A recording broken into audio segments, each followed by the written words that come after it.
Bien, pues a comenzar el siguiente video del Mahabharata. Después de muchísimo tiempo de no poder subir ninguno, pasamos a un video que vamos a titular El complot, y es donde vamos a hablar, y también se va a titular el video el tristemente célebre Kanika Gita, el canto de Kanika, que es tristemente célebre, ya lo veremos por qué. Y bueno, mil cosas que pudieran mejorarse, ampliarse de este capítulo en particular que vamos a ver, pero bueno, definitivamente muchas como siempre tendrán que quedar fuera, porque si no, nunca iniciaríamos de tan amplio que pudiera ser esto, ¿no? Y bueno, en esta ocasión hay tantas cosas que hablar de lo que hemos visto en estos últimos videos que se ha tenido que quedar fuera, que hablaré algunas breves e importantes antes de comenzar a leer en sí el siguiente capítulo que llevamos por orden. Y bueno, hemos hablado acerca de cómo es el entrenamiento, tanto Vaikartana, o sea, Karna, Radeya, que es el mismo nombre los tres, estamos hablando del mismo cuando hablamos de Vaikartana, Karna, Radeya. Tanto él como Arjuna eran dos personas extremadamente competitivas y entrenaban muy duro, cada quien con su maestro. Karna fue rechazado por Drona, sin embargo fue aceptado por Parashuram, que era 1000 veces mucho mejor maestro que Drona. Y bueno, Arjuna se tuvo que conformar con lo mejor que había disponible para él, que era Drona, ¿no? Entonces, Arjuna era un estudiante modelo, tenía muchos defectos en su carácter de los cuales ya hemos hablado, pero eso sí, era muy delicado y un estudiante modelo. Y hay una anécdota de cada uno de ellos, que sabemos que eran archienemigos, tanto Karna como Arjuna. Hay una anécdota muy interesante, muy famosa del Mahabharata, que obviamente no hemos mencionado, pero necesitamos mencionarla en este punto, donde nos da a entender mucho acerca de su visión de vida y su capacidad como estudiantes tan tremenda que tenían ambos. Y bueno, donde desafortunadamente nuevamente Karna arrolla nuevamente a Arjuna, claro, en escenarios muy separados totalmente, cada quien por su lado entrenando, pero se veía claramente la diferencia tan grande entre uno y otro, ¿no? Entonces cuenta el Mahabharata que un día Drona puso a entrenar a todos sus pupilos en el arco y la flecha, y bueno, puso ahí a todos los Kauravas, a los Pándavas, y pusieron un perico, un parrot, un perico de tejido ficticio, obviamente, un como monito que representaba a un cotorro arriba de un árbol, está obviamente ahí fijo, y a uno, por ejemplo, a Duryodhana, a Bhima, a Nakula, a Sahadeva, cada uno de ellos les pedía que apuntaran, a Yudhishthira les pedía que apuntaran y que les describiera, cuando apuntaban, que les describiera qué veían. Y todos le decían, pues yo veo las nubes, veo el pájaro, veo el palo, veo dónde está puesto el pájaro. Y a todos él muy molesto les decía, falla, quítate, falla, no sabes realmente hacerlo bien como un verdadero arquero. Y llega el momento donde llega con Arjuna, que sabemos que es un gran arquero, el tercero, cuarto mejor arquero de su época, donde por supuesto el mejor era Karna, y después de él pues le seguía, por ejemplo, Kalavya, que era el segundo mejor arquero que existía. Después de él estaba Bhishma, Parashuram, seguramente, y bueno, ya después obviamente de eso estaba en otro nivel ya más bajo, tanto Drona como Arjuna, ¿no? Pero eran muy buenos arqueros, del modo que sea. Entonces le pregunta a Arjuna, descríbeme qué ves, apunta y descríbeme qué ves. Y le responde Arjuna, lo único que veo es el ojo del cotorro del ave esta que tenían ahí representada, ¿no? Y lo único que ve, le dice, es el ojo, no ve absolutamente nada más. Drona le dice, dispara, y efectivamente Arjuna suelta la flecha y le atraviesa el ojo a este objetivo, a este objetivo que estaban apuntando. Y ahí con eso Drona les demuestra a cada uno de los, tanto Kauravas como Pándavas, la gran superioridad que tenía Arjuna. Y esto es una referencia, una lección muy obvia que nos quieren dar a entender aquí los filósofos hindúes a través del Mahabharata, acerca de la importancia tan grande de ser precisos en lo que buscamos en la vida, de realmente quitar todas las distracciones e irnos únicamente sobre el objetivo y no desviarnos absolutamente de nada, y tener muy claro cuál es nuestro objetivo. Si tenemos claro nuestro objetivo, por supuesto que no vamos a fallar. Es la lección que se da en ese entrenamiento de Karna, ¿no? de Arjuna, perdón. Pero en ese entrenamiento resulta que cuando Drona daba sus clases a todos los Kauravas y Pándavas y a los aliados de los Kauravas y los Pándavas, resulta que había algunas personas que pues les era permitido estar por ahí cerca viendo, observaban, veían, etc. Y ese día que pasó esta hazaña tan grande de Arjuna, estaba ahí Shona. Shona era nada más ni nada menos que el hermano de Karna, el hermano de Karna, el hermano de Radeya. Entonces emociona tanto Shona, su hermano, que va corriendo en busca de su hermano y se va pensando, dice, con esto lo voy a atrapar a mi hermano, con esto lo voy a hacer ver y vamos a descubrir realmente quién es mejor, si Arjuna o él. Con esto seguramente lo voy a atrapar porque no va a ser capaz de dar una respuesta tan sabia como Arjuna. Entonces corre, pasa 1, 2, 3 horas corriendo y llega hasta donde estaba Karna. Y Karna estaba, pues como siempre, haciendo sus labores de dar cosas a los demás, de ayudar a los demás, estar entrenando, haciendo guardando sus respetos y dando sus oraciones a Surya, que era su maestro, que él tenía, digamos, maestro ficticio, maestro figurado, y su maestro real, que era Parashuram. También a ambos les guardaba reverencia, un grande respeto. Pero había terminado ya de entrenar ese día Radeya y llega Shona, su hermano, y le quiere hacer una prueba similar. Le dice, hermano, te voy a hacer una prueba. Y Karna le dice, está bien, adelante, hazme la prueba que quieras. Entonces Shona agarra un tipo también, perico así, un cotorro, un ave, armada así con paja, obviamente, y la sube arriba de un árbol. La sube arriba de un árbol, baja, y le dice, muy bien, te voy a poner una prueba. Y le dice, mira, agarra tu arco y tu flecha. Y Karna toma su arco y su flecha. Y le dice, mira, ese es un objetivo, voltea a ver el objetivo, voltea a ver el objetivo. Y lo voltea y lo ve. Karna lo ve y vuelve otra vez la mirada hacia su hermano Shona. Le dice, está bien, ya lo vi, ahora que sigue. Y le dice, muy bien, ¿qué es lo que ves? ¿Qué es lo que ves en el objetivo? Y Karna le responde, nada, no veo nada. Y Shona, dentro de su ignorancia, empieza a pensar que Karna no estaba entendiendo nada y que no estaba realmente a la altura de Arjuna. Y le dice, ¿cómo que no ves nada? Dice, sí, no veo nada. El objetivo son los ojos del perico, del cotorro, del ave. ¿Qué es lo que ves? No veo nada.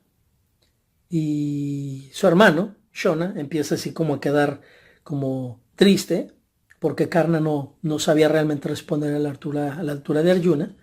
Y en eso Karna toma 2 flechas al mismo tiempo, en su arco, 2 flechas, y cerrando los ojos lanza ambas flechas, apunta con los ojos cerrados, lanza ambas flechas, y hacen un efecto estas flechas tal que atraviesan a esta figura de paja que representa un ave, atraviesan los 2 ojos, uno de cada lado, con el efecto que él dio las flechas, y lo hizo con los ojos cerrados sin voltearlo a ver.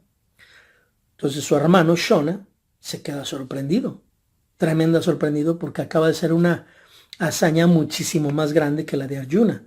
No solamente dio en el objetivo, sino que lo hizo con los ojos cerrados y con 2 flechas a la vez.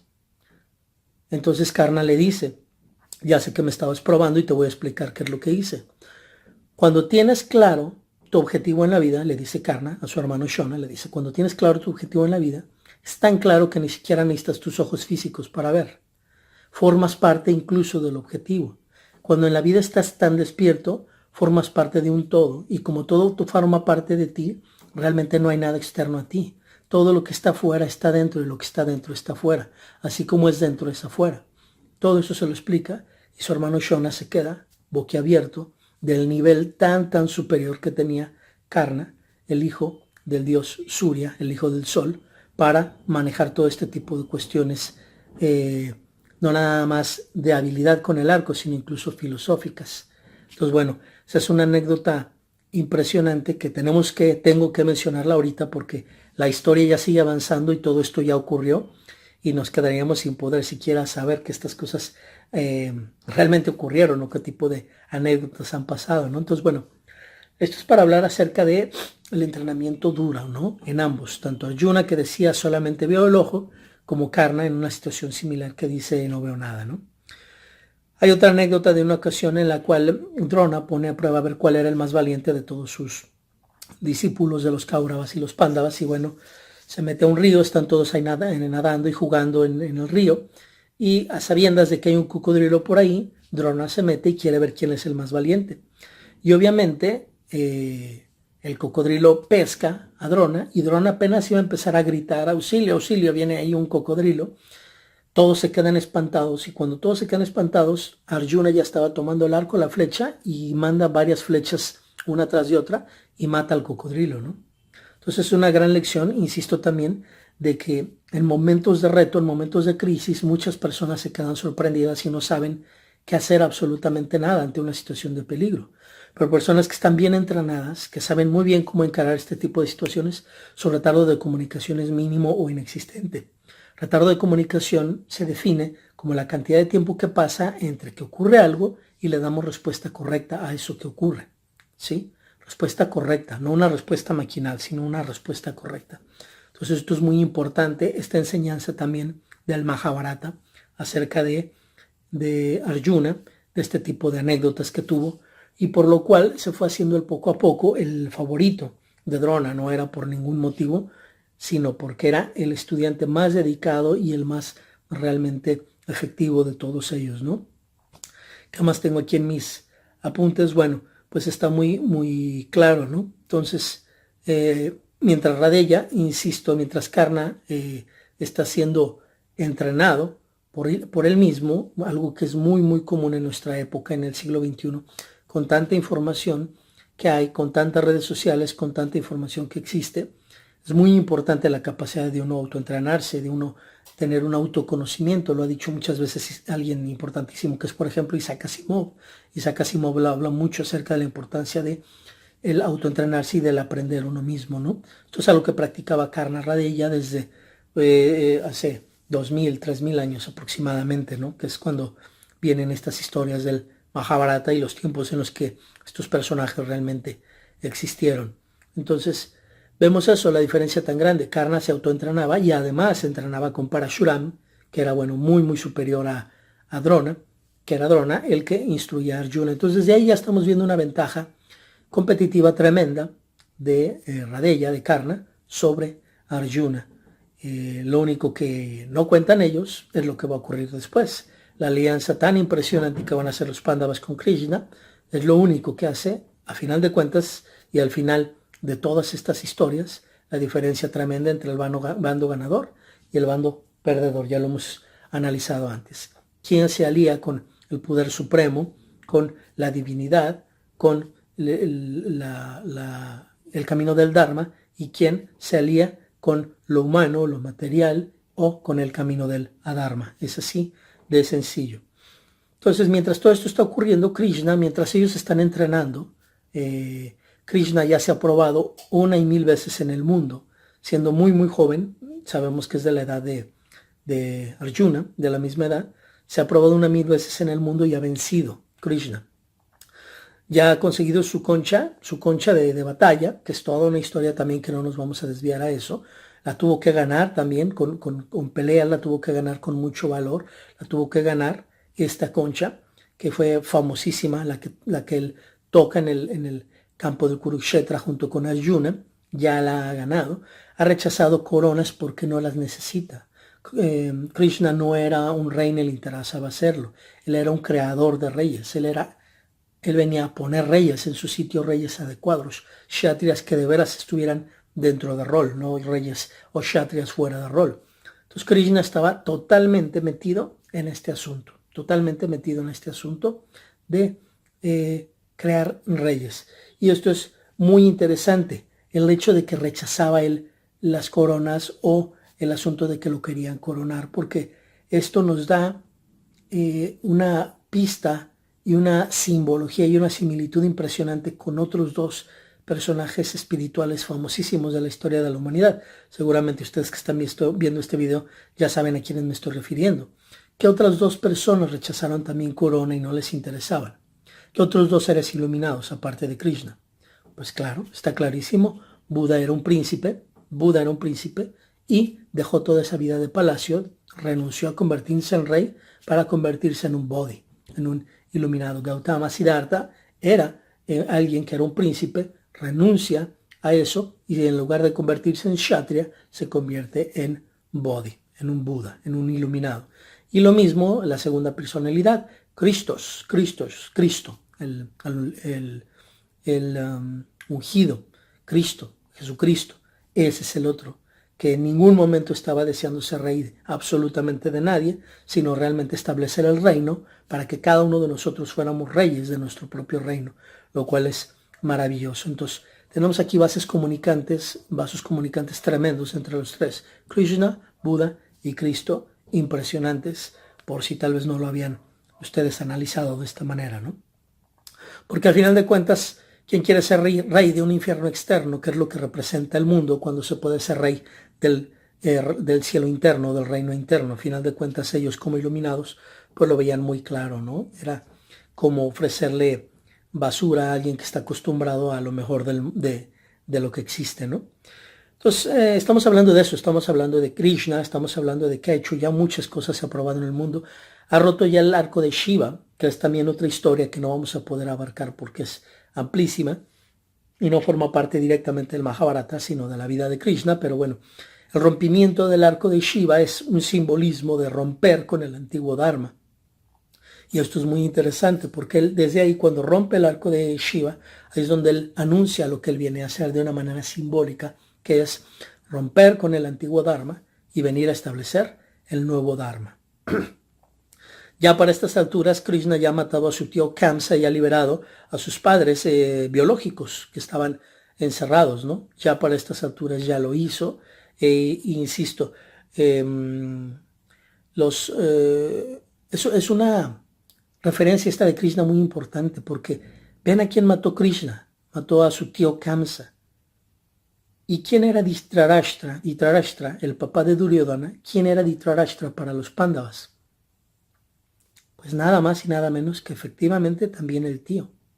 Entonces, cuando los Pándavas nunca tuvieron la capacidad de reunir los huevos suficientes para destronar o incluso matar a su tío, que representaba el Adharma, Krishna, sin ningún tipo de problema, sin tentarse el corazón, viendo claramente la diferencia entre lo que es la ley y la ética, teniendo muy clara la diferencia enorme que hay en todas las culturas entre ley y ética, llega y hace lo correcto. Este rey tirano, que era Kamsa, no respetaba a los brahmanes, no respetaba a nadie, era tirano con todo el mundo, iba a hacer sacrificios tremendos, sacrificios humanos, cosas que se acostumbraban antes. Él llega y simple y sencillamente en una lucha, cuerpo a cuerpo, lo mata, con su gran habilidad que tenía Krishna, incluso como luchador, ¿no? Entonces, vemos la cantidad de valor que tenía Krishna y que los Pándavas nunca podían reunir por más que quisieran.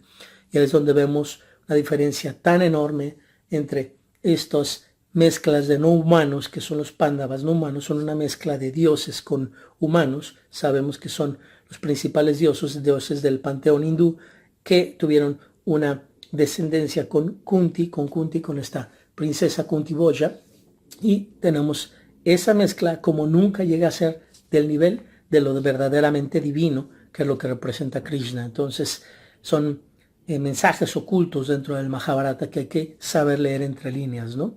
Entonces, bueno, Krishna tenía 16 años máximo cuando todo esto ya había ocurrido y, insisto, muy adelantado a su época, como cualquier persona que viene a cambiar el mundo, ¿no?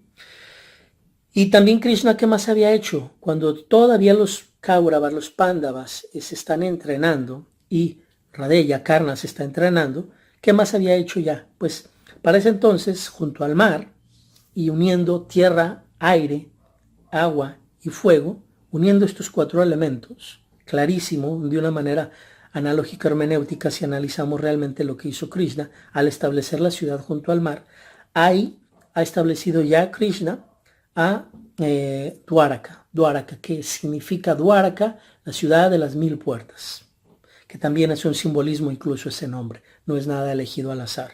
Dwaraka es la ciudad de las 1000 puertas. Una puerta es un simbolismo que en Oriente indica cosas muy auspiciosas, maravillosas. Las puertas, los espacios que todo lo abren, los espacios por donde puedes entrar a nuevos reinos, a nuevas experiencias, a nuevos niveles de conciencia. Eso es lo que significa Dwaraka, esa ciudad con todas esas 1000 oportunidades de esas 1000 puertas. Todo eso es lo que ha venido a hacer Krishna y con eso estamos iniciando este video del Mahabharata. Bien, pues continuamos. Podemos seguir hablando muchas cosas acerca de esto. Entonces ya iniciamos con un breve recuento de algunas cosas que hay que mencionar antes del complot, que es el capítulo que vamos a leer hoy. Y bueno, un par de observaciones importantes.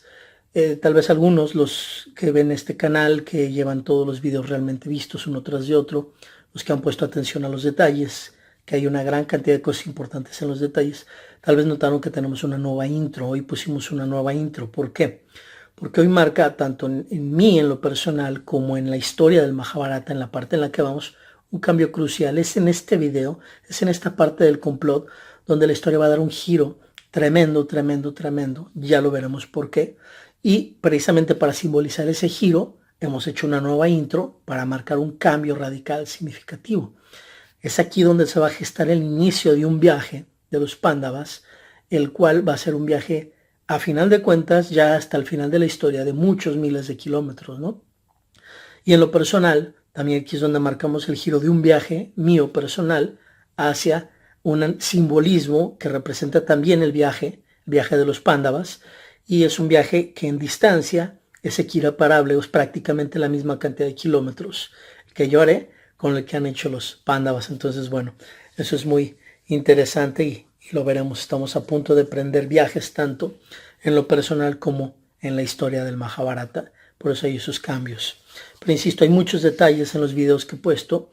Cada una de las canciones, incluso que se han puesto en cada uno de los intros o al final, etcétera, son muy significativas, y hay personas que han tomado ahí la molestia de preguntar y de saber por qué de cada una de esas cosas. Y bueno, todo tiene una explicación y una razón. Nada se ha puesto tampoco en estos videos al azar, incluyendo los intros y las canciones de los intros. Pero bueno, continuemos.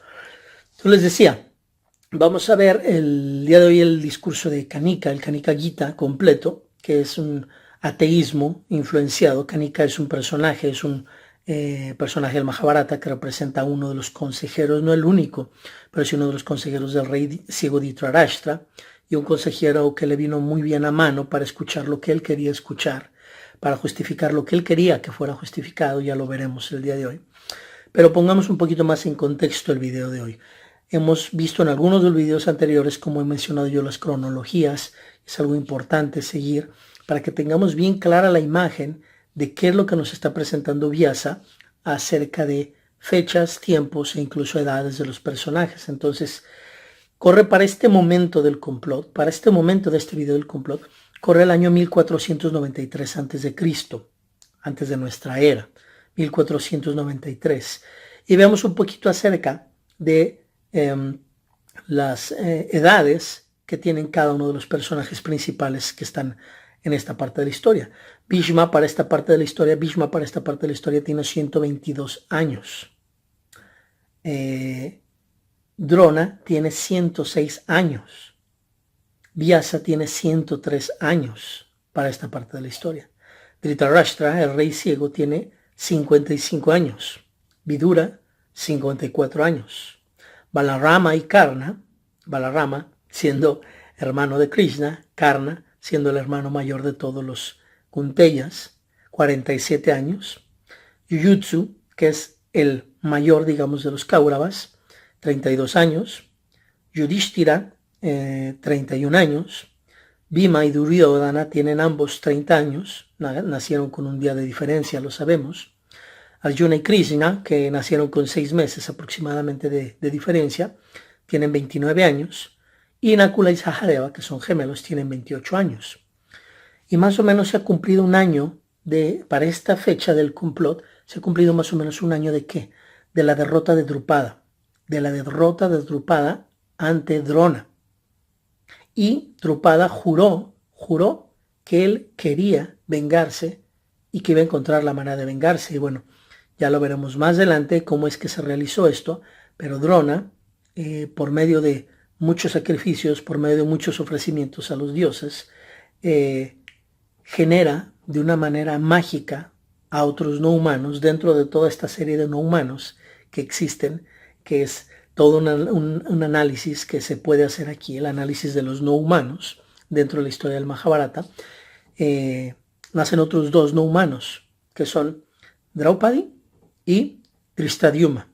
Draupadi y Dhristadyumna son dos de los tres hijos de Drupada, siendo el otro hijo la encarnación de Amba, esta mujer que juró vengarse de Bhishma. Así es, son hermanos los tres. Es la encarnación de Amba, ¿sí?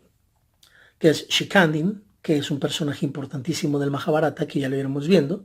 Shikandin ya existe, es una persona que tiene alrededor de 24, 25, 26 años, es una persona que nació siendo mujer, pero luego por muchos ritos y cosas y movimientos que pueden hacer los brahmanes y toda una historia de cosas impresionantes que ocurrieron ahí, una alianza que hizo con un yaksha que le ayudó para cambiar de sexo en su noche de bodas, muchas historias que les insisto no terminaríamos nunca. Es como Shikandin cambia de sexo, puede ser hombre y luego vuelve a ser mujer. Entonces es una cuestión aquí de un simbolismo sexual impresionante dentro del Mahabharata, que será importante algún día tener todo el tiempo del mundo para poderlo explicar a fondo, todo este simbolismo de la cuestión hermafrodita, la cuestión sexual, la cuestión hombre-mujer que hay dentro de Shikandin, que sería impresionante que algún día lo profundizáramos. Pero bueno, son tres hijos de Drupada, es ella, él, Shikandin, y es Draupadi, que es mujer, y Dhristadyumna. Pero tenemos que entender que Draupadi y Dhristadyumna son no humanos, nacieron del fuego, nacieron de una hoguera, de un ritual que hizo junto con otro brahman, que Drupada le pidió al brahman que le ayudara a tener dos hijos para vengarse, un hijo para vengarse de Drona, y el brahman no nomás le da un astra. Ya sabemos que Drupada no estaba buscando un hijo, estaba buscando un astra. Un astra es un arma, y ya lo habíamos mencionado en otros videos. Qué triste que a veces se utilizan así los hijos como armas para cumplir los deseos de nuestro ego o para muchos otros propósitos, ¿no? Pero tenemos que entender que Dhristadyumna y Draupadi no tuvieron ni infancia ni juventud. Ellos nacieron directamente alrededor de teniendo 24 años aproximadamente de edad. Esto luego habrá tiempo para explicar por qué fue de esta manera, pero ahorita solamente expliquemos que nacieron siendo ya adultos, salen del fuego ya como adultos. Y esto es tremendo el simbolismo, porque ellos vienen única y exclusivamente ya listos para ser un astra. Cada uno de ellos va a tener una función específica. Uno de ellos, que es Dhristadyumna, para matar físicamente, matar a Drona, y Draupadi para poner todos los medios previos para que ese encuentro y esa muerte se llegue a dar. Entonces son los astras perfectos, donde todo mundo estudioso del Mahabharata lo sabe. Draupadi es el astra más grande de todos los que existen en el Kurukshetra y antes del campo de batalla incluso. Pero bueno, estamos mencionando las cronologías, por eso mencionamos esta aclaración tan importante de Draupadi y Dhristadyumna. Y bueno, aquí ya pusimos todas las cronologías. Ahora entendamos, cuando nos sorprende mucho las edades, por ejemplo Bhishma, que tiene 122 años, tenemos que entender varias cosas. Número uno, el Mahabharata es una historia, sí, de historias que ocurrieron, pero sabemos que los bardos, que estas personas que de manera oral iban transmitiendo la historia de lugar en lugar, sabíamos que cada vez le metían más y más exageraciones. Krishna fue alguien que, por ejemplo, está registrado en la India, que por supuesto que existió. Rama, anterior que él, el príncipe Rama, Yudhishthira, todos estos son personajes históricos, pero sabemos que mucho se ha exacerbado, mucho se ha exagerado, y bueno, esto es obvio, tenemos que quedarnos, lo he mencionado muchas veces, con el mensaje filosófico verdadero detrás de la historia del Mahabharata, y lo demás entenderlo como lo es, ¿no? Como lo que es. Es algo que sí fue dicho, que sí fue bajado a los discípulos, es algo que sí fue lo que ocurrió, que ya luego hablaremos de Itihasa y todo este tipo de términos técnicos que no quiero profundizar ahora, pero sabemos esto, pero también sabemos que los bardos exageraron muchas de las cosas. Entonces tenemos que entender eso cuando hablamos de edades, y tenemos que entender también el tema de que muchos de estos son no humanos. Por lo tanto, se les dan características incluso de edad no humanas. Por ejemplo, en el caso de Drona, sabemos que él no tuvo, literalmente, se va a escuchar chistoso y se va a escuchar como a broma, pero Drona literalmente no tuvo madre. Literalmente nació en una vasija Drona, ¿no? Y bueno, eso ya lo hemos platicado. Pero eso alguien no humano por definición no lo es. Todos los Pándavas, ninguno de ellos son humanos. Son una unión entre una princesa y dioses. Dioses de lo que es el panteón hindú, todo este cúmulo de miles y miles de dioses que existen en toda esta cuestión filosófica y religiosa de la India.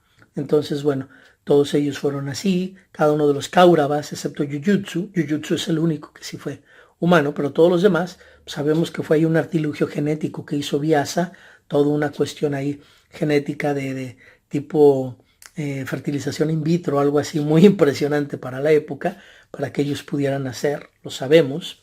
Y bueno, sabemos que, insisto, Drona, Bhishma, cada uno de ellos pues fueron no humanos. Entonces, bueno, todo esto nos da la cronología y las edades, un poquito de explicación de este tipo de cosas, entendiéndolo, insisto, como una cuestión simbólica.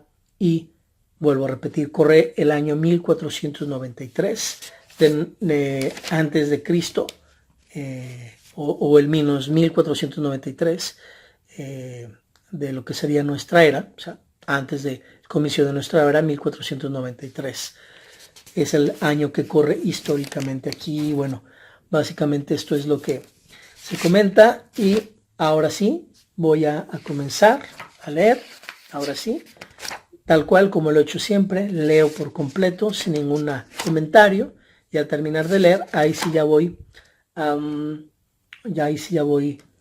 tomando las observaciones y comentarios, ¿no? Y bueno, este es el primer ejemplar de los libros donde se ha puesto impreso la traducción que estoy usando, que ya la he mencionado muchas veces, de quién es el original en inglés, quién es el traductor.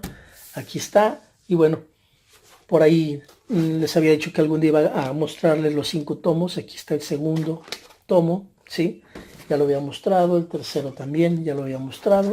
Hoy voy a mostrar los otros 2 tomos que no había mostrado anteriormente. Aquí tenemos el tomo 4, que es donde contiene, aquí puse a Bhishma el patriarca, aquí lo puse en la portada, y es del libro 6 al 7, libro 6 y 7, el Bhishma Parva y el Drona Parva.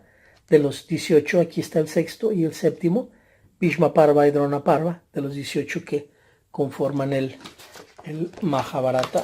El Mahabharata, ahí está cortada un poquito mejor, ¿no? Ahí está.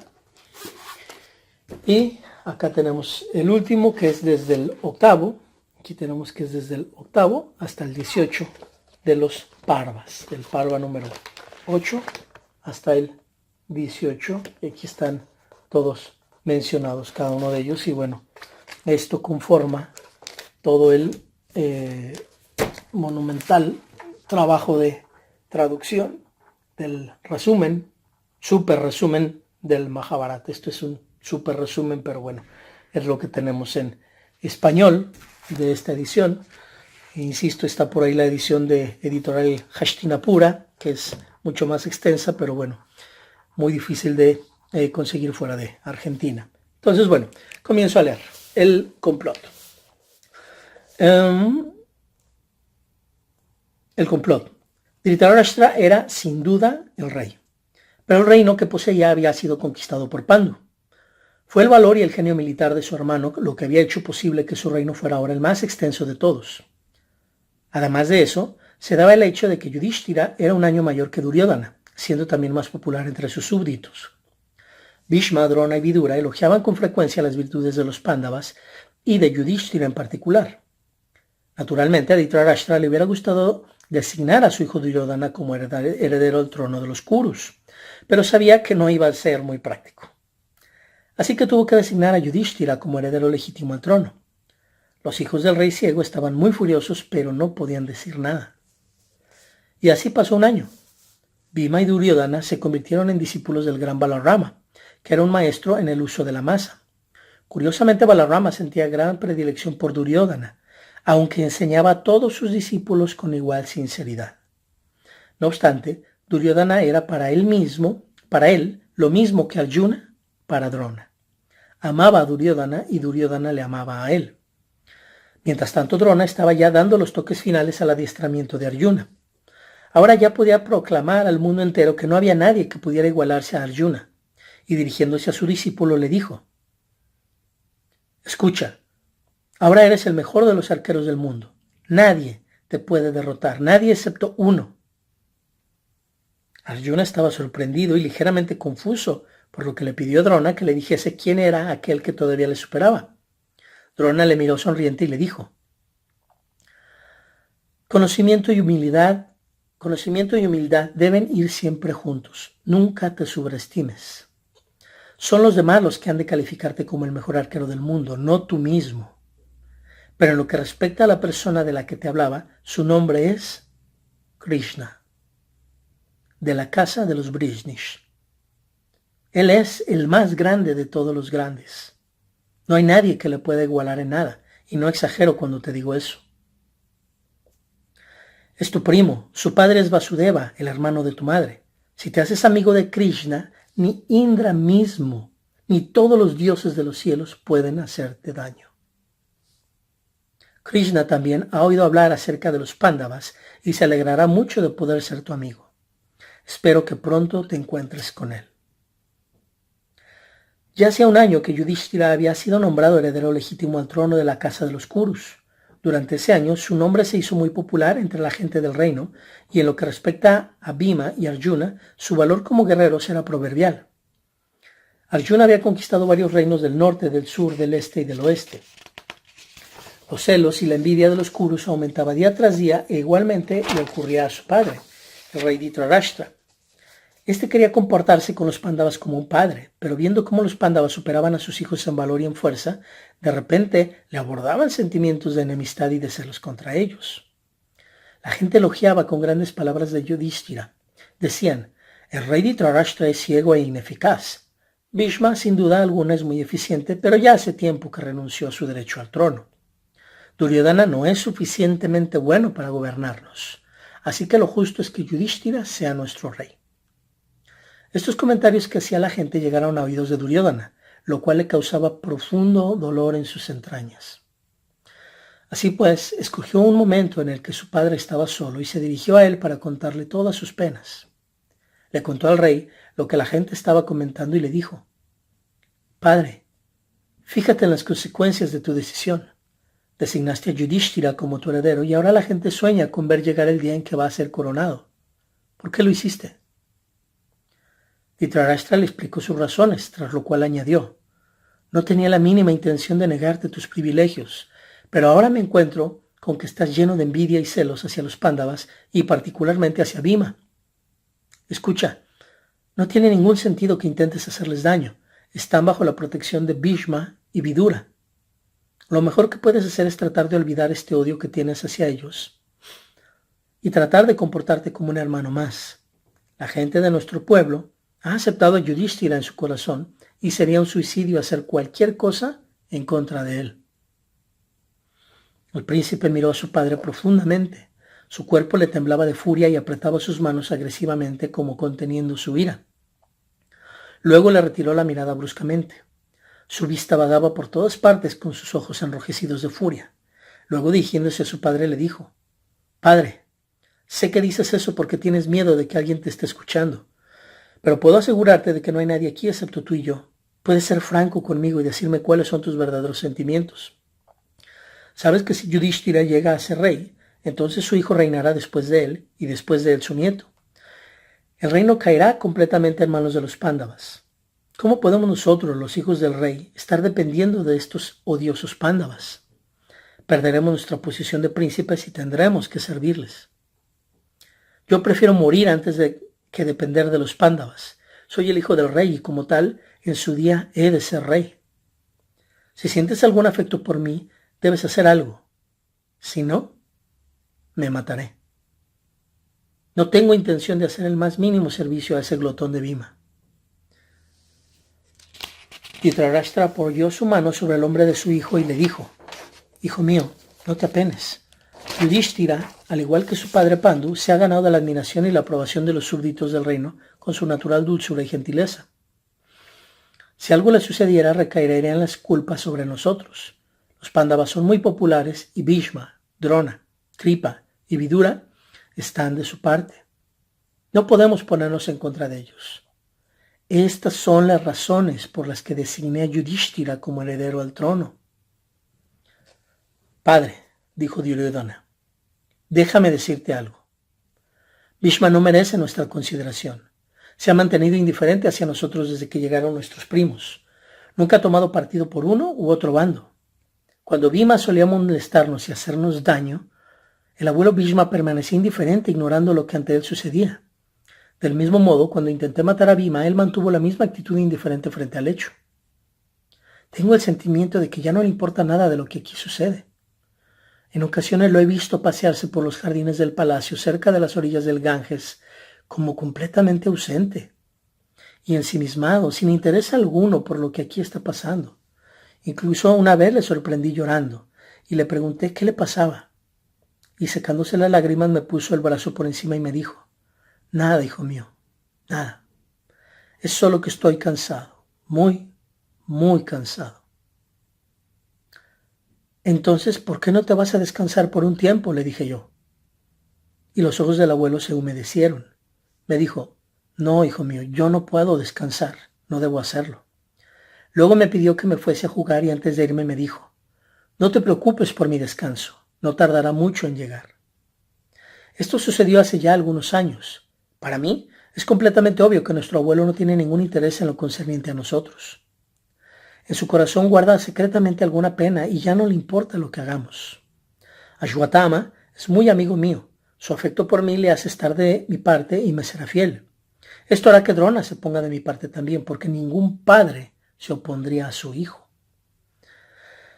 Y una vez que Ashwatthama y Drona estén de mi parte, Kripa naturalmente se unirá a ellos, con lo que ya solo queda Vidura. Este ya es más difícil porque ama mucho a los Pándavas e incluso te abandonaría si llegase el momento de elegir entre ellos y tú. Pero, ¿qué puede hacer un hombre nacido en una casta inferior?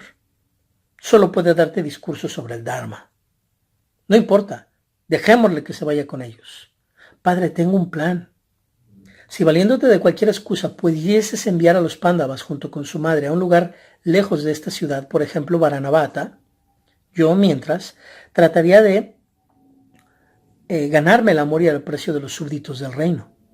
Después de un año, la gente ya se habría olvidado de Yudhishthira. De esta forma, cuando los Pándavas regresaran, si regresasen, se encontrarían con que sus días de gloria se habían acabado. Por favor, haz eso por mí. Envíales lejos. Si de verdad me amas, sácame esta aguda flecha que se me ha clavado en el corazón, matando mi alegría y robando de mi mente la paz. Hace ya muchísimo tiempo que no encuentro descanso. Por favor, envía a los Pándavas junto con su madre a Varanavata y yo me ocuparé del resto. Y diciendo esto, Duryodhana se fue. El rey permaneció ahí, sentado durante mucho tiempo dando vueltas en su cabeza a estos malignos pensamientos. Conocía a su hijo y sabía que iba a planear algo para que los Pándavas no regresasen jamás. Pero no se atrevió a decírselo, y este silencio fue para Duryodhana como una aprobación. A Dhritarashtra ya solo le cabía esperar que el complot diese resultado con la ayuda de sus truanes. Sus celos por los hijos de su difunto hermano ya habían crecido hasta hacerse tan violentos como los de Duryodhana.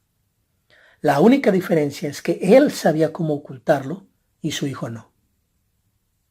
Así pues, Dhritarashtra mandó llamar a un hombre llamado Kanika. Era un amigo de Shakuni, experto en todo tipo de trapisondas y engaños. El rey le pidió consejo acerca de cómo poner en marcha el plan, a lo que Kanika respondió que la única forma de traer la paz a la mente del rey y de su hijo era deshacerse de los Pándavas. Pero recuerda, le dijo, has de aprender a ser hipócrita. Tienes que simular que les aprecias al mismo tiempo que buscas los medios para destruirlos, ya que la única cura posible es matarlos. Nunca estaremos seguros si el enemigo vive, pues siempre será una amenaza. Los árboles se talan mejor cuando son jóvenes que cuando han crecido. Los Pándavas están haciendo cada día más fuertes. Mejor es que te protejas a ti y a tus hijos. Acabo de decirte claramente qué es lo que hay que hacer. Después de haberle dado su consejo al rey, Kanika se fue. Y ahí terminamos el capítulo de El complot. Terminamos la lectura, comenzamos con las observaciones. Muy bien, pues pasemos a observaciones, las que podamos sacar y dejando fuera lo que se tenga que dar fuera. Aquí hay varias observaciones muy importantes, ¿no? Iniciando por el tema de que el reino de Dhritarashtra era el más extenso de todos. A pesar de que él era el rey, obviamente él no se sentía realmente en la posición. Él no se sentía capaz de mantener una posición en el espacio, que es algo que en la vida es la definición de poder.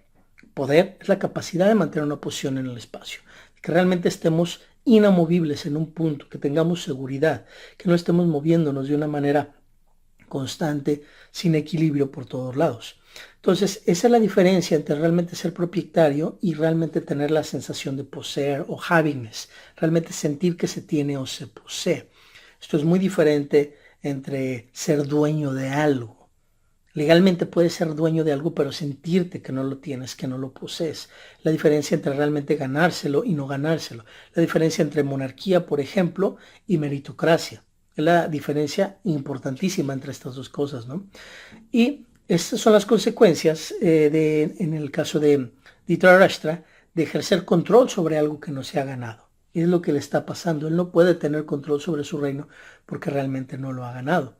Es como cuando a una persona se le da muchísima libertad, sin conocimiento, sin comprensión, cuando se le dan muchísimos recursos o dinero, no sabe qué hacer con eso porque realmente nunca lo ha ganado. Entonces es una de las cosas peores que le pueden ocurrir a alguien. Se debe de ejercer control sobre lo que se ha ganado. Siguiente punto importante, ¿no? Dice aquí que Bhishma, Drona y Vidura elogiaban con frecuencia las virtudes de los Pándavas.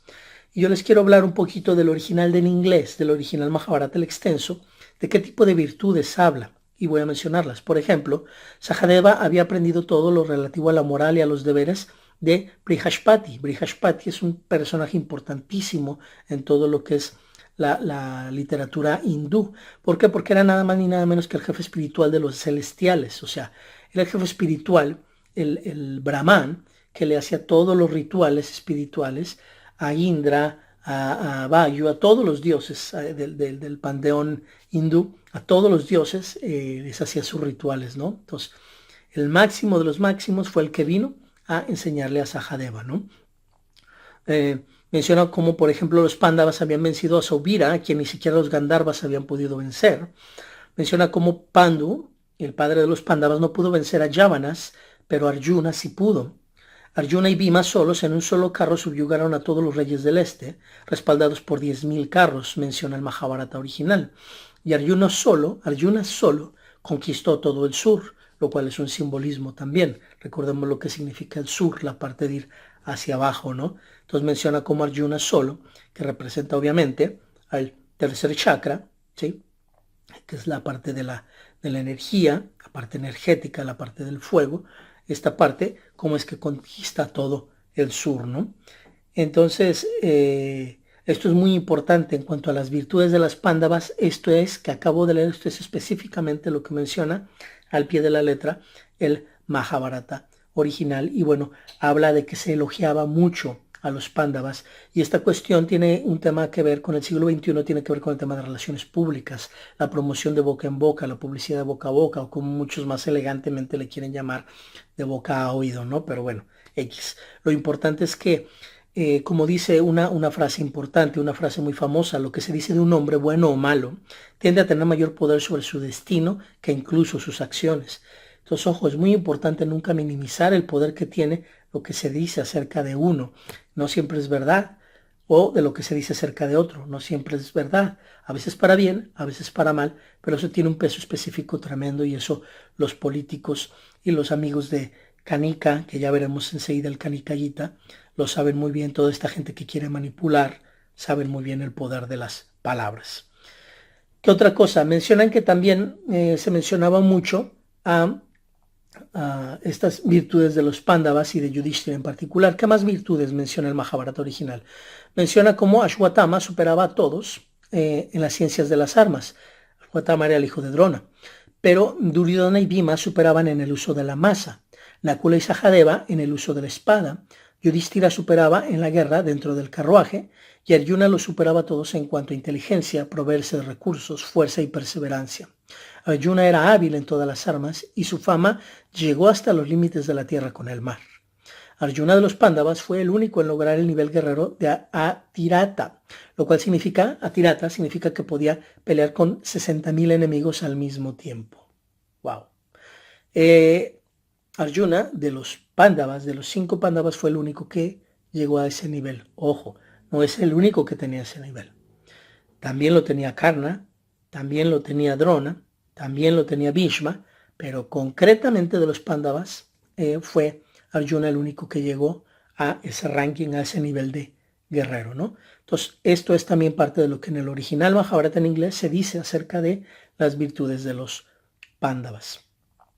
Y bueno, menciona también aquí el capítulo que acabamos de leer de cómo que se tuvo que designar a Yudhishthira como el heredero legítimo al trono, ¿no?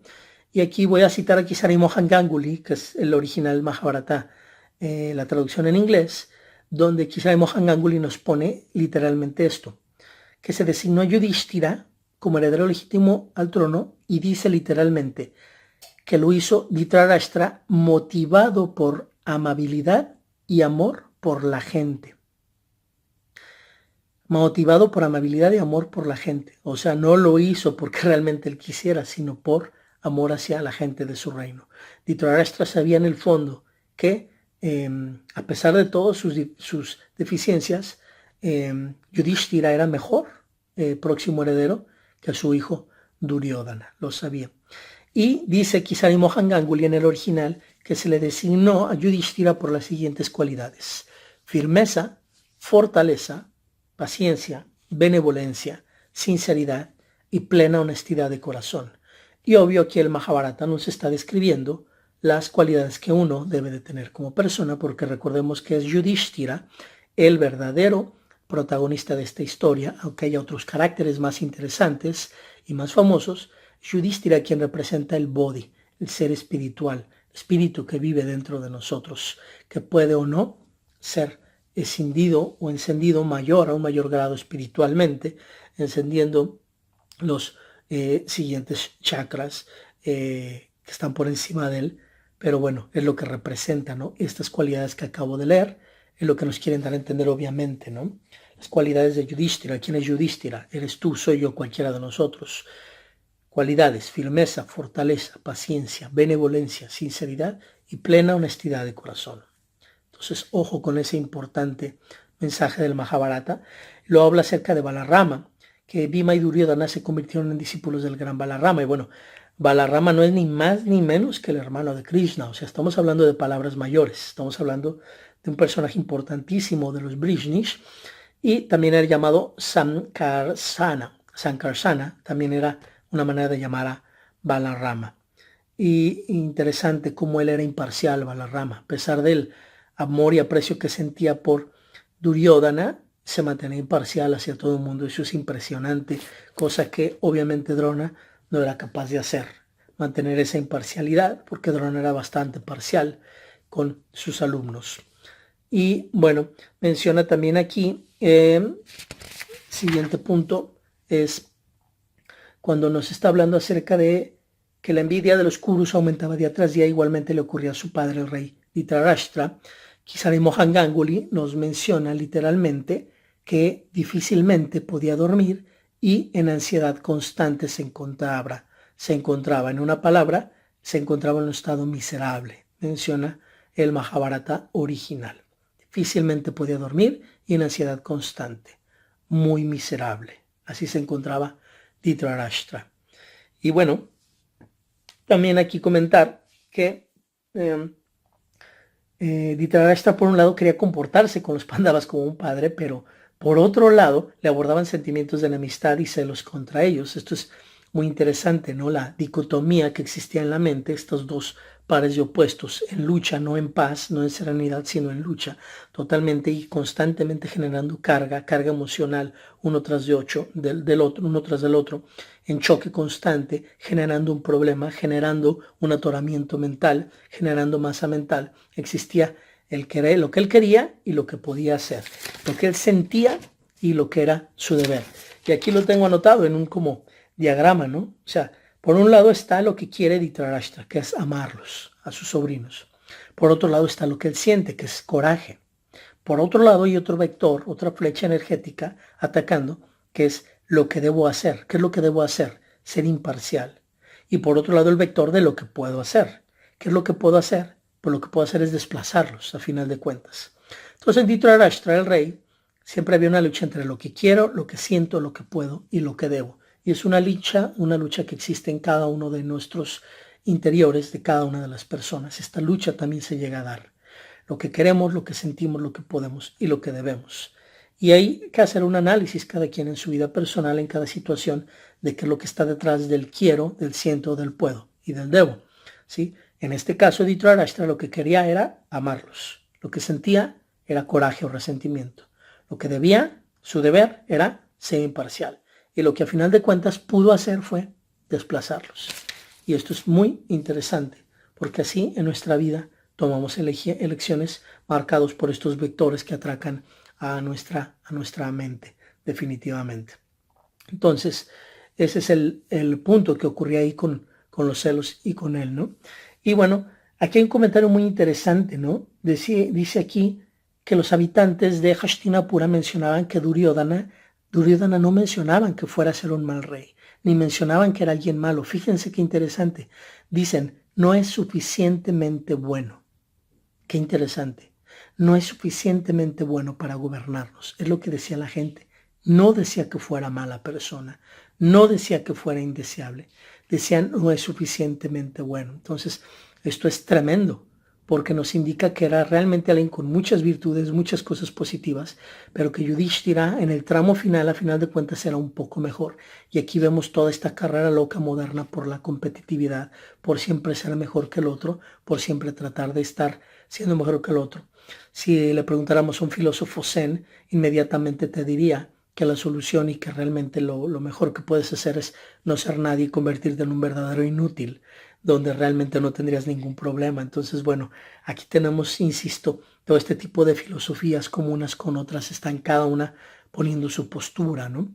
Entonces, en el fondo, los habitantes de Hastinapura sabrían que él tendría múltiples respuestas a la pregunta ¿qué te falta? Si se le hiciera. Entre más respuestas tenga una persona a la pregunta ¿qué te falta? Cuando se le hace, más problemáticas va a traer en su mundo interno, más cosas va a traer desequilibradas y por lo tanto tendrá menos cosas que aportar en el mundo externo, ¿no? Entonces esto es muy importante tomarlo en cuenta. Y hay que analizar también el punto decía aquí, dice el hijo del rey, perderemos nuestra posición de príncipes y tendremos que servirles, le decía Duryodhana a su papá, el rey Dhritarashtra. ¿Y qué es lo que está hablando aquí? Lo que está hablando es el pasado presentando al futuro. El pasado presentando al futuro. Cómo Duryodhana ha sufrido tanto a manos de Bhima. Bhima realmente ha sido un bullying de lo peor con ellos y ha hecho tremendos abusos contra ellos. Pues obviamente es el pasado el que está hablando de lo que va a ocurrir en el futuro, predicción y consecuencias. Cuando tenemos rencores, miedos, resentimientos, vemos claramente cómo el que habla es el pasado. Es el pasado, nunca habla la realidad, siempre habla el pasado, siempre habla la mente, esta mente que nada sabe de lo real. Lo único que sabe de lo real es cuando existe la no mente, cuando está realmente todo en tiempo presente, sin recurrir a ningún tipo de prejuicio, a ningún tipo de cuestión distorsionada de la realidad. Y esto es muy importante tenerlo a mano, y ahí se ve claramente los miedos que tenía Duryodhana en el fondo, y muy a flor de piel incluso también. El pasado presentando al futuro. Y bueno, ¿qué más podemos mencionar aquí? Podemos mencionar el asunto de cuando mencionan, cuando están hablando de Bhishma que menciona Duryodhana, que Bhishma nunca ha tomado partido por uno u otro bando. Y aquí se ve claramente, nuevamente, cómo es que todo mundo ya se enteró y se dio cuenta de que Bhishma lleva esa vida de blanco y negro que él mencionó y que mencionamos ya en uno de los videos anteriores. Cómo a partir de su estúpida promesa todo se convirtió en una vida de blanco y negro donde ya nada importaba, donde el voto terrible que hizo le quitó los colores a la vida, ¿no? Y no es que haya hecho él un voto terrible en lo que le quitó los votos a la vida, sino que hizo el voto terrible desde afuera, motivado por lo que venía de afuera, motivado por la necesidad del padre de casarse, motivado porque él no tenía la capacidad de enfrentar ver a su padre en esa postura, en esa posición de tristeza. El haber venido de afuera y no haber venido de adentro autodeterminado es lo que mata y le quita la vida, espiritualmente hablando, a Bhishma. A pesar de que sigue vivo y respirando, está un poco muerto por dentro, ¿no? Entonces aquí se vuelve a ser patente esta situación.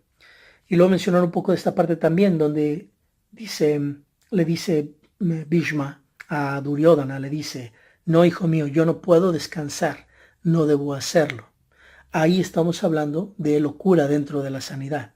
¿Qué es esta locura? ¿Cuál es la definición de locura? Es querer alcanzar algo, querer tomar algo, querer apropiarse o llegar a algún lugar y no poderlo hacer, no poderlo alcanzar. O quererse retirar de algo, quererse ir de una situación de vida, de una situación y no poderse retirar.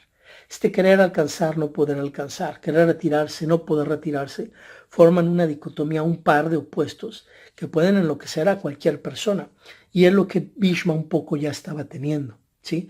El punto de querer descansar, pero no podérselo permitir. El punto de quererse retirar y no podérselo permitir. Y así estamos muchas ocasiones en nuestra vida, con muchas situaciones en las cuales sabemos que va mal en nuestra vida, pero por adicciones, por estar adictos a algo, por estar apegados a algo, estamos ahí metidos y queremos dejarlo, pero no podemos dejarlo.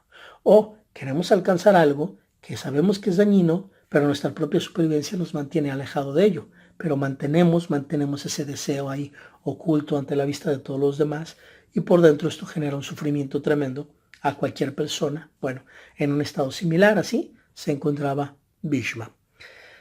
También analizar un poco cuando menciona esta parte, dice que menciona cómo es que Vidura solo puede darte discursos sobre el Dharma. No importa, dejémosle que se vaya con ellos, ¿sí? Entonces, con todos estos análisis que le hace Duryodhana, de quién se quedaría con quién, se ve el gran nivel de inteligencia que tenía Duryodhana. Duryodhana estaba con el corazón totalmente emponzoñado ya por tantos rencores, resentimientos, por tanto, este deseo de ser el rey, y se ve que era una persona extremadamente inteligente, no era ningún tonto. Pero bueno, eso nada más lo patenta este hecho, ¿no? Sí iba sobre el camino de la Dharma, que es algo lamentable. Sí nunca pudo hacer una alianza realmente con la parte divina, la parte espiritual, la parte de dejar el odio, de aprender la parte del crecimiento espiritual, y esa fue, a final de cuentas, su perdición. Y mencionar también aquí un punto importante siguiente, ¿no? Aquí es justo cuando acabo yo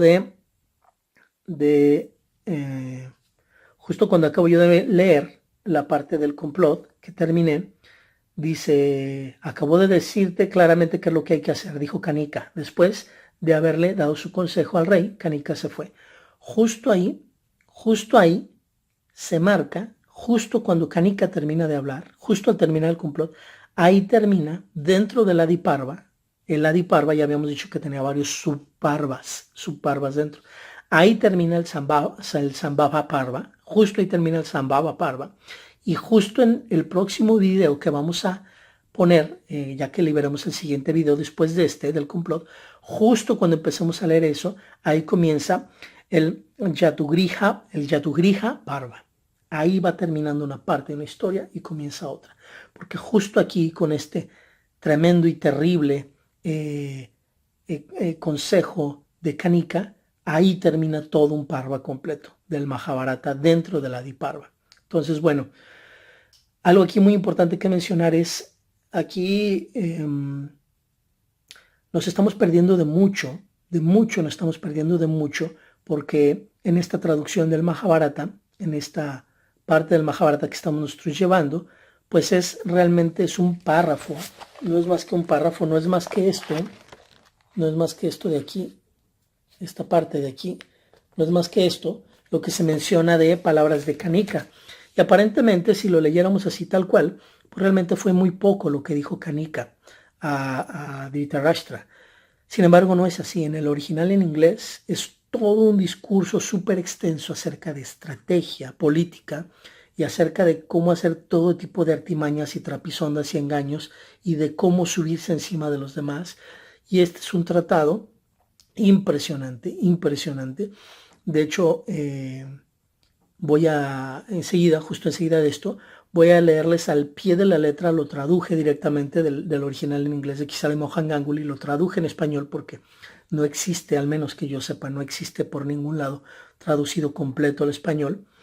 Incluso un día pensé en hacer un video aparte, así como un día hice las preguntas de ética por ahí en el canal del Mahabharata. Hay uno donde habla acerca de las preguntas de ética, que es el famoso Yudhishthira Gita, que es donde Yudhishthira responde a las preguntas del Dharma, ¿no? Que es a final de cuentas su padre. Bueno, lo hice motivado por sacar esa joya del Mahabharata que estaba ahí escondida. Y bueno, iba a hacer lo mismo aquí con el Kanika Gita, pero definitivamente, como siempre, por cuestiones de tiempo, pues es imposible. Solamente para personas que realmente estén muy interesadas van a encontrar aquí algo que difícilmente van a encontrar en ningún otro lado, que es el Kanika Gita completo, una arma terrible, terrible. Justo enseguida aquí lo que voy a empezarles a leer es una arma terrible de control de masas, de control de población, de control de sociedades. Y es algo que ustedes, cuando yo lo lea, van a ver cómo es. Casi todos los políticos, 9 de cada 10 políticos se comportan así. 9 de cada 10 personas corruptas y negativas de nuestra sociedad se comportan tal y como Kanika está mencionándole a Dhritarashtra que actúe. Entonces, sin más ni más, llegamos a la parte cúspide, culminante, importante del complot, que es, por primera vez en español, al menos que yo sepa, el Kanika Gita completo, y con eso terminamos el video, que es justo aquí donde termina el capítulo del día de hoy. Bien, pues tengo aquí en mi computadora el Kanika Gita completo, traducido directamente de Kishore Mohan Ganguly. Entonces, bueno, a leerlo tal cual. Entonces, este texto está sacado al pie de la letra de los capítulos o adhyayas 127 al 133 del Sambhaja-parva, o sublibro de lo contenido dentro del primer libro, o Adi-parva, el libro del origen, de los 18 libros que componen el antiguo Mahabharata. El contexto ya lo sabemos, lo acabamos de ver ahorita hace 2-3 minutos. El rey Dhritarashtra le pide consejo de cómo conducir asuntos del reino a uno de sus ministros llamado Kanika. El ministro le da toda una cátedra de cómo ser un rey sin escrúpulos, corrupto, y que describe desde hace 3000 años a los políticos, empresarios, líderes y maestros corruptos de los que tanto abundan en la actualidad, en el siglo XXI. Entonces, comienzo a leer al pie de la letra. Kanika Gita. Escúchame, rey, y no te enojes conmigo después de escuchar lo que te diré.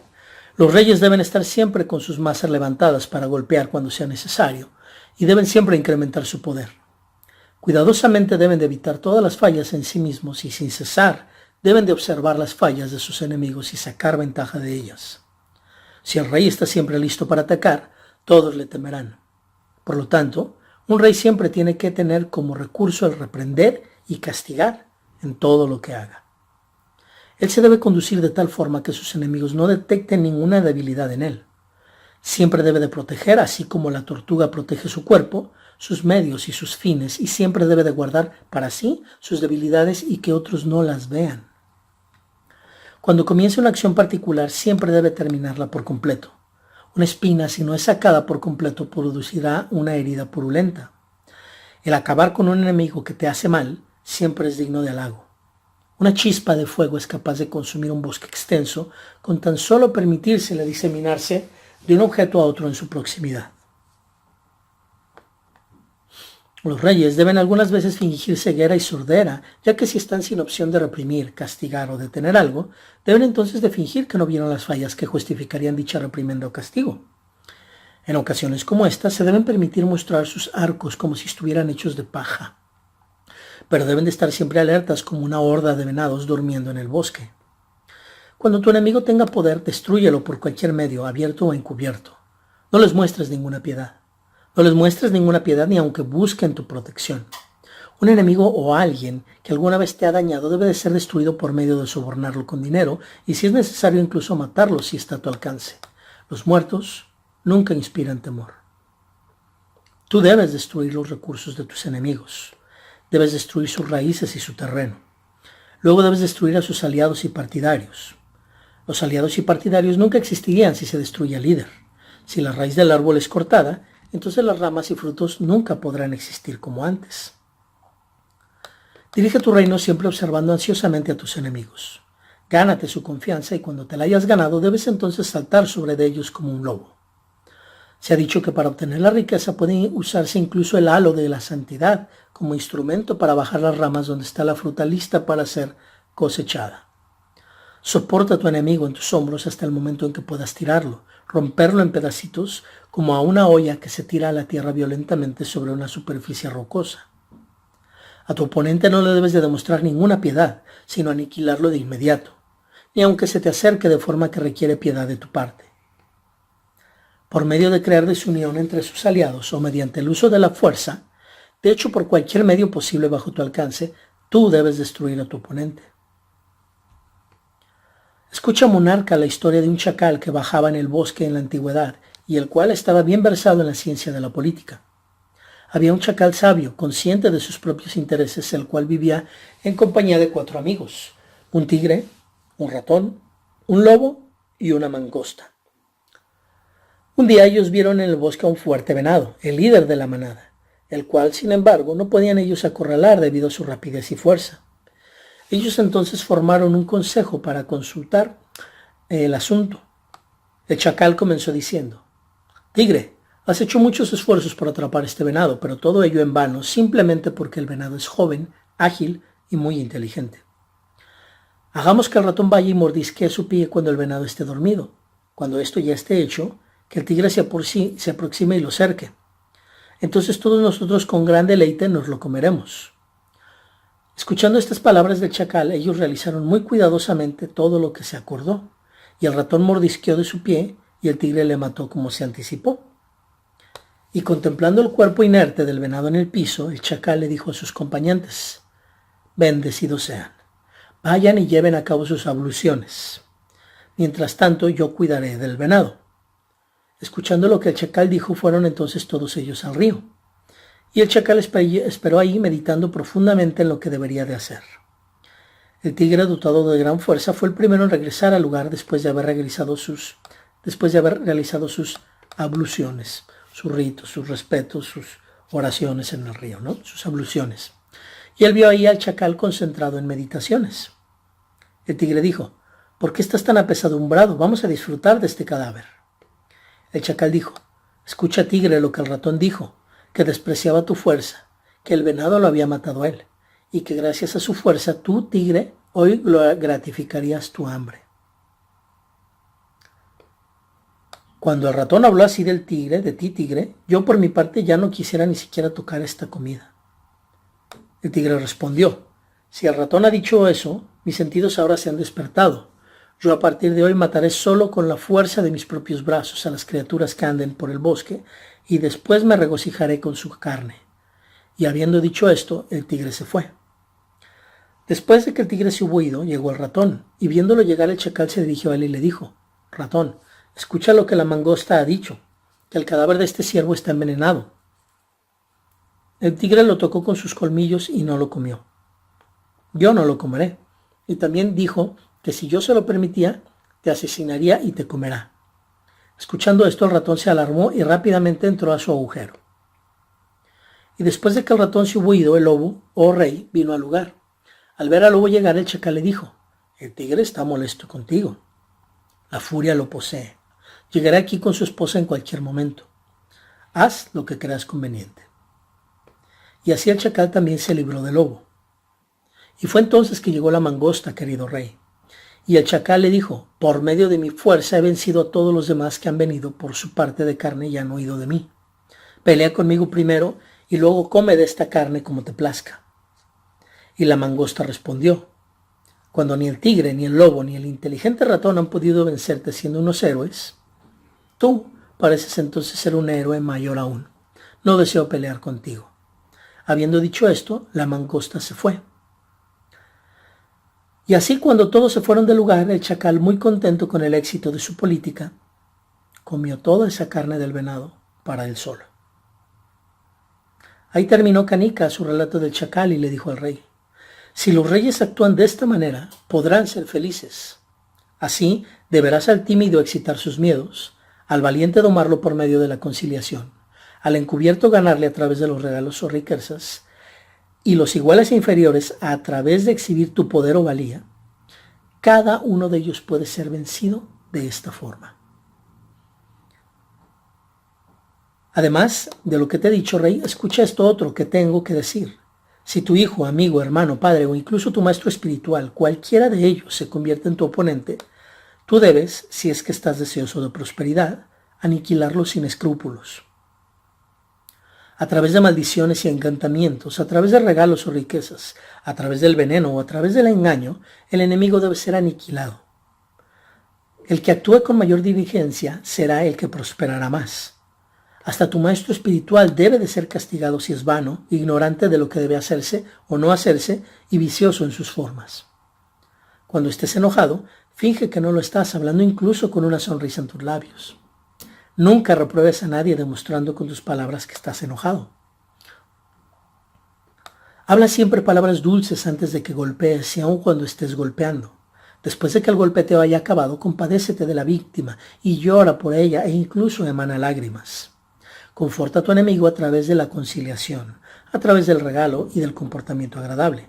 Pero aún así debes golpearlo en su peor momento. Debes quemar la casa de quien hayas castigado con la muerte y nunca debes permitir que entren a tu reino ni ateos, ni limosneros, ni ladrones. Debes actuar con la mayor crueldad. Debes afilar tus dientes y dar una mordida fatal. Debes golpear tan duro que tu enemigo no sea capaz de volver jamás a levantar su cabeza. Debes siempre de temer de que haya siquiera uno que no tenga miedo. Porque si llegara a haber alguno, te destruirá hasta la raíz debido a tu falta de preparación. Nunca confíes en el desesperanzado, ni tampoco confiar mucho en los que tienen esperanza, ya que si se comprueba que en aquellos en quien confías son tus enemigos, entonces con certeza te aniquilarán. Después de poner a prueba su confianza, debes de emplear espías en tu propio reino y en los reinos de otros. Los espías en reinos extranjeros deben de ser engañadores muy aptos. A los espías se les debe de poner en los jardines, en los lugares de entretenimiento, en los templos y en otros lugares sagrados, salones de bebida, en las calles y con los 18 tirtas que son el ministro, el sacerdote en jefe, el heredero, el comandante en jefe, los que permiten la entrada en la corte, personas en los aposentos interiores, el custodio, el encuestador en jefe, el jefe del tesoro, el general ejecutante de las órdenes, el jefe de la policía de la ciudad, el jefe en arquitecto, el arquitecto en jefe, el presidente del consejo, el jefe de justicia, el jefe del departamento correccional, el comandante del fuerte y el jefe del arsenal, el jefe de la guardia de la frontera y con el mantenedor de los bosques. Y también pone espías en los lugares de culto, cerca de los ríos, montañas y lagos, en bosques y en todo lugar donde las personas se congreguen.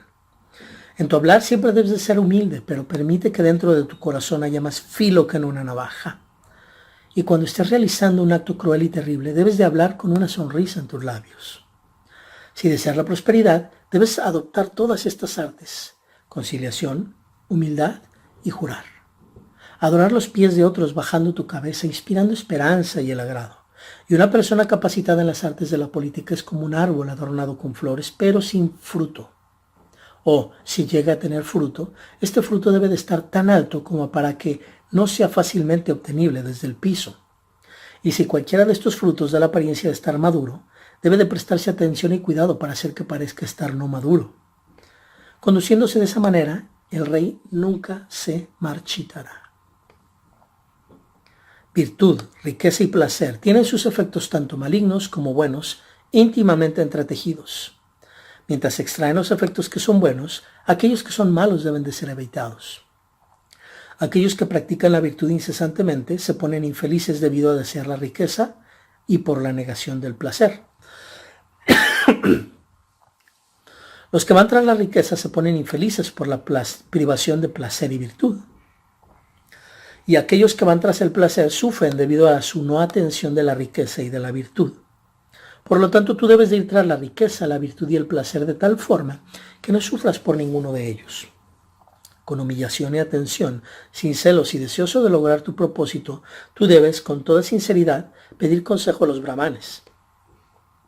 Cuando hayas caído, te debes de levantar por cualquier medio, gentil o violento, y después de que ya te hayas puesto en pie nuevamente, debes de practicar la virtud. Aquel que nunca ha sido afectado por la calamidad, nunca puede ganar prosperidad. Esto puede verse en la vida de alguien que ha sobrevivido a las calamidades. El que es afectado por el pesar debe de ser consolado a través de las historias de personas del pasado, como por ejemplo las historias de Nala o las de Rama.